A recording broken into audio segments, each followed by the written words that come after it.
I don't think I'm scared of death, per se. I don't think I'm scared of what happens after I'm gone and what happens after I'm no longer walking the earth. I'm not too worried about the following years or decades or centuries or the countless eons that will pass after I'm gone. I don't worry about what will happen to my corpse or to my remains, and I don't worry about what will happen to me after I've taken my last breath. But I think I'm terrified of dying. I'm very scared of watching my strength fade away, of seeing myself get sick for the last time, of seeing those around me get sick and die, and I'm scared of watching everything that I've built up over the course of my life fall apart. I don't think I'm scared of death, but I think I'm terrified of decay. So anyways, let's talk about SIGNALIS.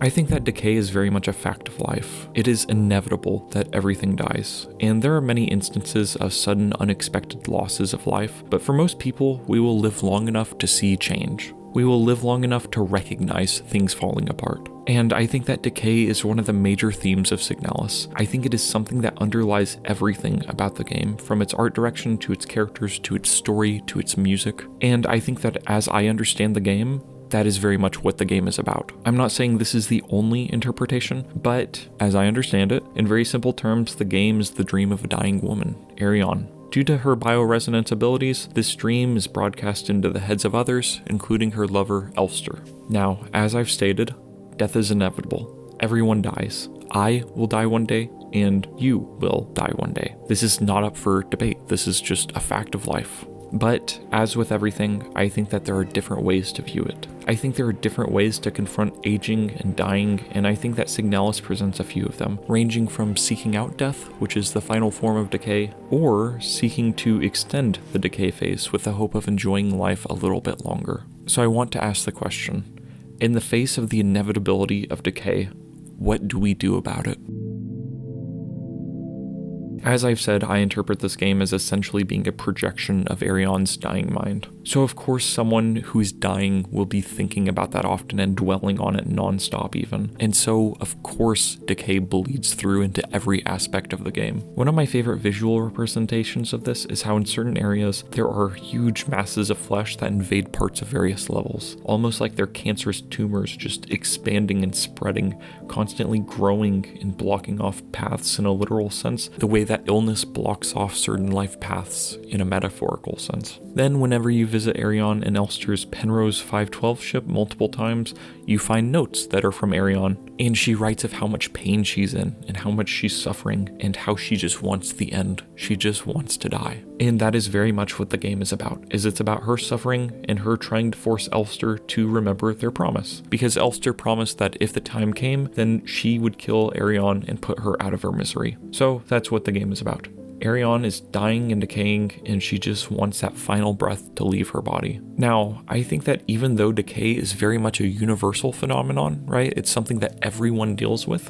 Decay only really is something that carries weight if you know what something was like before it started decaying. What I mean by this is that I think that everyone has encountered someone in their life who is maybe significantly older than them, and maybe that person is ill as a result of aging. And to you, that's just who they are. They're just someone who is old and sick, and that's how you've always known them. But to them, it's a tragedy, because in order to become old, you have to have been young once. And so that means that they lived out their youth, and then they lived out their middle age, and then eventually they arrived to where they are now. The reason I say all this is because I want to establish why it's so important that we get so many looks and peeks into Ariane's life from before she started dying. For instance, we see her in the school library. We see her on a train. We visit the radio station where she grew up. We visit Rotfront, where she also lived. And even though it seems like we're visiting imagined or remembered versions of these places, meaning that they're probably not one-to-one replicas of how they actually were in real life,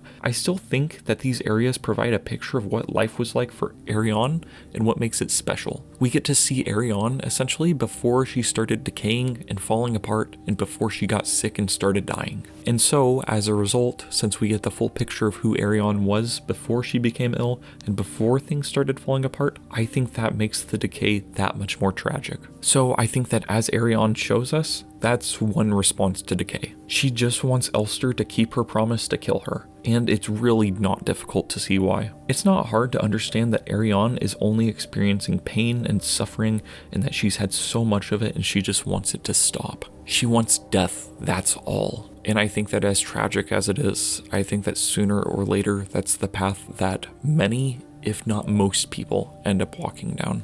But it's not the only path. It's not the only way of dealing with decay.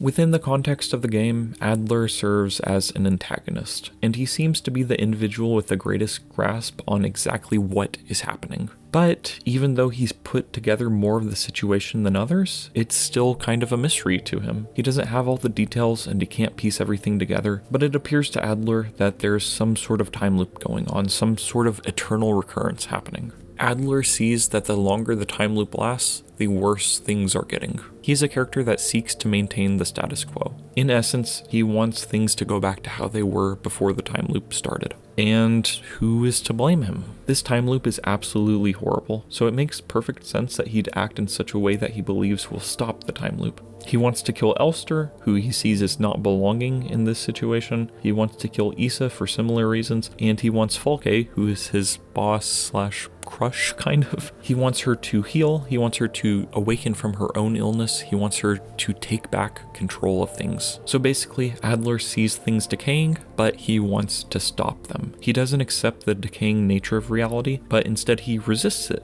and he just wants things to go back to how they were before they started to fall apart. So, Adler is a replicant. In the game, characters fall into either one of two categories. Either they are gestalts, who are just regular human beings, nothing crazy, or they are replicants, which are essentially copies of a normal human's consciousness put into an artificial body. The idea behind replicants is that they are based off of gestalts who have characteristics that are highly valued by the government, and so the nation copies the consciousness of these gestalts into the bodies of replicants so that the replicants can serve in different positions. So the majority of characters in the game are replicants, Adler included. Now, there are two types of decay that can be seen with replicants. First, there is a kind of natural decay that happens, where each and every time the consciousness of a person is copied, it degrades and lowers in quality with each generation. And you actually kind of see this with Elster because her consciousness is copied from another replicant, which was originally copied from a gestalt. So with each successive generation, things become worse. And second, there's a kind of decay that happens which is caused by growth. It's said in the game that replicants are predictable when they are kept in certain situations, but once they leave those situations and start to enter new environments, that's when they become unpredictable and unstable. So because of that, replicants are not supposed to be shown certain things to trigger memories of their gestalt's life. They are not supposed to be shown things that could cause them to remember the life of the person whom they were based on. So we see this start to happen with Adler. Memories are resurfacing in him that don't belong to him, or maybe belong to other versions of himself. When you read Adler's journals, you can't help but recognize that he's kind of going crazy. He is decaying. But Adler is worried about being decommissioned, which is essentially the same as dying for a replicant, and he doesn't want that. And as with Ariane, I don't think that these feelings are wrong. I think it's completely fair that Adler doesn't want to be decommissioned. I think it's completely fair that he wants the time loop to stop, and that he's trying to figure out a way to actually end it. I don't think he's wrong for feeling the way that he does. And I think it's fair to feel this way for anyone in a situation like this. I think it makes perfect sense that the character of Adler would resist the decay, or try to fight against it, or just try to make it stop. But again, decay is inevitable. There is no stopping it. Everything dies. Everyone suffers, and everyone dies in the end. And Adler says on multiple occasions that he and the characters who he is fighting against have played through these exact scenarios countless times before. When Adler pushes Elster down the elevator shaft towards the beginning of the game, she lands on a stack of other Elster's bodies. This seems to imply that Adler has killed Elster before countless times through this method. And Adler also hunts Issa throughout the game and tries to kill her. But in spite of trying to kill Elster or Issa, and in spite of trying to stop the decay, it still happens. I think that the stack of Elster bodies shows that Adler has been trying to stop the time loop in the exact same way repeatedly. Or in other words, he's done the exact same crap to stop the decay from happening, but it hasn't worked. But through the act of attempting to fight against the decay, it is very likely that he himself has become more decayed and more screwed up each time. And I think that you see that portrayed visually. In the beginning of the game, he looks like a normal guy. He looks like a normal replicant. He looks nice. There's nothing wrong with him. Then when he's hunting Issa, she attacks him and he loses an eye and he has a knife sticking out of his face. And then finally, in the end, he proclaims that he wears no mask. And by that point, he is a horrible fleshy abomination who looks closer to a monster than to a human being.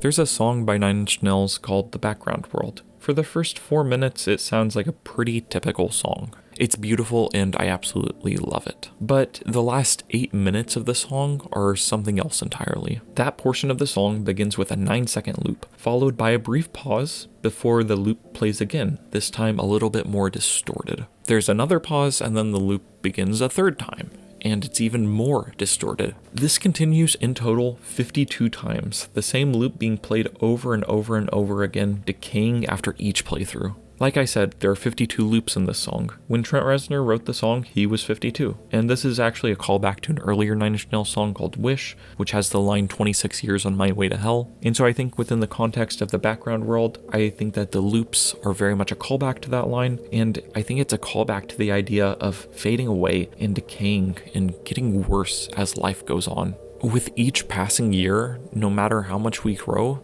there are still things that we lose. But I think it's all a matter of perspective. Decay is inevitable, and there is no way to conquer it. Again, it's a fact of life. Even if we're not stuck in a time loop like Adler, I still think there are things in our lives that we can see get worse over time. As you grow older, you see the wrinkles on your face growing deeper and the scars begin to add up. Decay is something that we simply have to face, no matter what.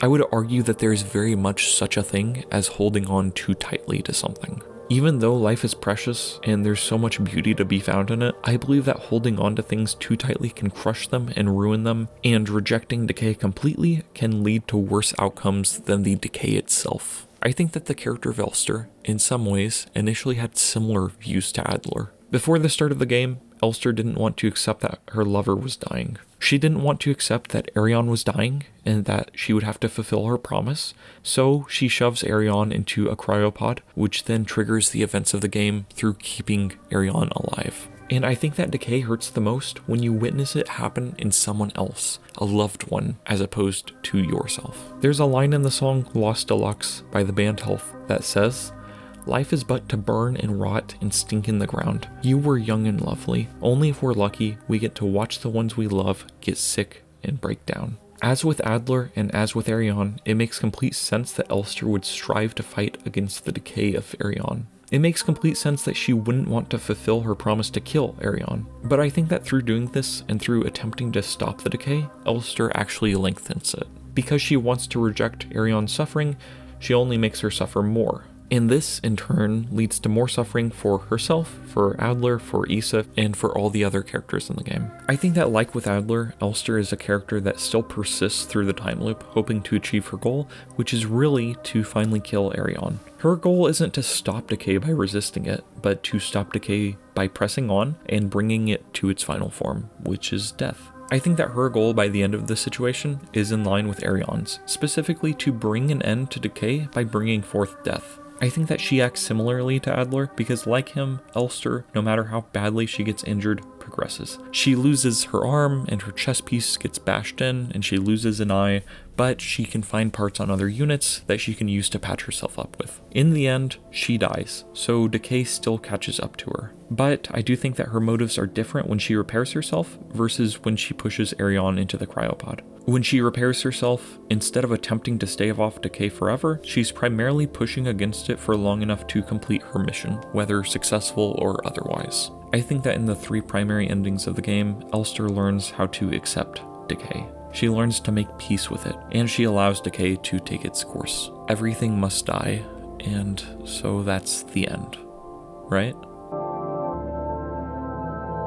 So the artifact ending is really weird. It's very strange. It is a special secret ending which can only be attained after you've already completed the game and have gotten one of the 3 other endings. It is the kind of ending that I don't even know how you'd figure it out on your own without a guide, so actually getting it is a pain, and then the ending itself is very cryptic. In short, it appears that Elster has gotten a hold of some kind of cosmic artifact, which you see falling from the sky at one point, and then she has completed a ritual which appears to have healed Ariane and made her whole. There are things that point to the artifact being something called the Alatir, which is a Russian folklore thing. It is something that contains healing properties and apparently is mentioned in many love songs, but I can't claim to know too much about it. Regardless, this ending is likely the happiest of all endings. It seems that Ariane and Elster, after all the suffering they've been through, have been reunited happily. They're able to dance together on the broken down Penrose ship. And also, Ariane is a goddess now, according to some interpretations. So I think there's a lot here to dissect with this ending, and it seems to me that this kind of conclusion is one where the end justifies the means. What I mean is that even though Elster held on to Ariane and disobeyed her promise, putting her in the cryopod instead of killing her when she was supposed to, wouldn't you say that coming back as an immortal with your loved one makes any kind of suffering you had to go through worth it? All I'm saying is it's not a bad deal. And really, I think that this ending kind of complicates things for me as an individual. Like I was saying, I think that Elster was probably holding on too tightly to Ariane. She wouldn't let her go, she wouldn't let her die. And I do think that in my own life, there have been times when I've tried holding on to things that I should have let go of. I've learned the hard way that there are times when it's best to just cut your losses and move on. It's best to rip off the band-aid or pull the plug or just be done with certain things. But also, this ending reminds me that there's something deep within me, I think something that is inherent in human beings, that makes you want to make things good. There's something in me that says maybe even if things are flawed, there's still some good there. Maybe even if the world is falling apart and everything decays and everything dies, maybe in spite of all that, there are still good things about life.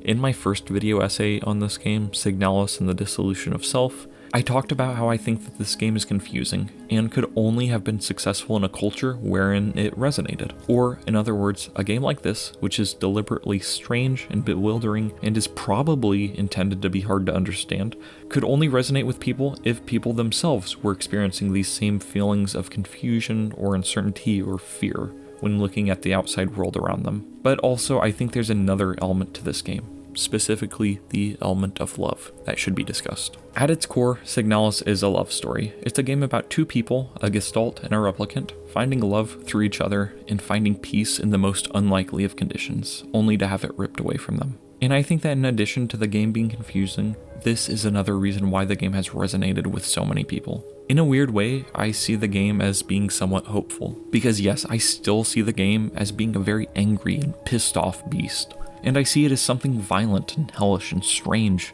but I also think it's a game about how far someone is willing to go for love. And it's not your typical Hollywood movie type affair, it's more of a Dante's Inferno, how many layers of hell will you go through for someone you care about type thing. It's a game about how even if you're in the worst situations, knowing that another person loves you and cares about you and is reliant upon you can give you the strength needed to endure hardship and pain. I think that this game means something to people because of these deeply human emotional truths. Even in spite of the inevitability of decay and death and the inevitability of pain, I still think there's something within us that wants to find love and to know peace. I think that in spite of the facts, and even in spite of convincing arguments that maybe we're better off never having existed as a species, or that maybe we're better off just bringing the end on, in spite of all that, I think that there's still something uniquely human that tells us that in spite of having every reason not to press on, there are still things that make life worth living. Even if we don't have them yet, or we had those reasons and lost them, I think that there's still something within us that says to focus on that, focus on the good. Not because the bad isn't there, because it is, but rather focus on the good because if everything is falling apart, and if we're all bound to die and decay anyway, shouldn't we at least try to make something good of life before the end comes? One last thing, the game talks about pareidolia. So pareidolia is essentially when you see things that aren't actually there when you're looking at certain shapes or images or figures. So Rorschach tests are an example of this, and those are just the ink blot tests where they show you a picture of a blot of ink and they go, what do you see? And then you say, I see my parents fighting. It's that sort of thing. So by talking about this, I think that the game somewhat acknowledges that people may analyze it in ways that are different than initially intended by the developers. Or, in other words, people may be making something of nothing. People may just be projecting their own feelings and thoughts onto a work. And so, if that's the case with me in this game, then so be it. But this is how I'm choosing to interpret the game. I think that if you asked Ariane and Elster if the pain of life was worth enduring to feel the warm love of someone, then they would say yes. And maybe that makes things worth fighting for. Surely that is the reason why Elster persisted in the face of decay, and maybe we can find our own reasons to persist in the face of decay. So, thank you. If you enjoyed, check out my other SIGNALIS video. Treat people kindly, love them, and have a nice night. I love you, bye!